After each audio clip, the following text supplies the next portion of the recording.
কিয়ামতের অন্যতম নিদর্শন হচ্ছে মাদকদ্রব্য। মানুষ মাদকদ্রব্য খাবে, এটাকে হালাল মনে করে খাবে। মদ খাবে, এটাকে হারাম মনে করবে না।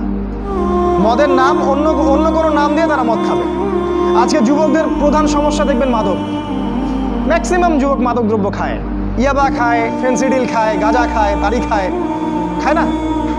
ইউনিভার্সিটির ছেলেপেলেদেরকে দেখেন, মাদ্রাসার ছেলেদের কথা বাদ, এরা এগুলোর সাথে আলহামদুলিল্লাহ ওদের মতো জড়িত নয়। ইউনিভার্সিটির ছেলেগুলোকে দেখেন, ম্যাক্সিমাম মাদকদ্রব্যের সাথে জড়িত। আর যুবকদের একটা সমস্যা দেখবেন, ওই পর্নোগ্রাফি, ওই যে ব্লু ফিল্ম দেখে। যুবকদের ভিতর একটা চেতনা থাকে, ইমানি দীপ্তি থাকে। এই চেতনাটাকে নষ্ট করার তাদের দুইটা অস্ত্র ছিল। মানে ইসলামের শত্রুরা দুইটা অস্ত্র প্রয়োগ করেছে। সেটা হচ্ছে 1 নাম্বার মাদক, আর 2 নাম্বার হচ্ছে এই পর্নোগ্রাফি বা অশ্লীলতা। মেয়েদেরকে ল্যাংটা করে ছেড়ে দিবে যুবকদের সামনে, এবং তাদের চরিত্র অধঃপতনের অতল তলে চলে যাবে।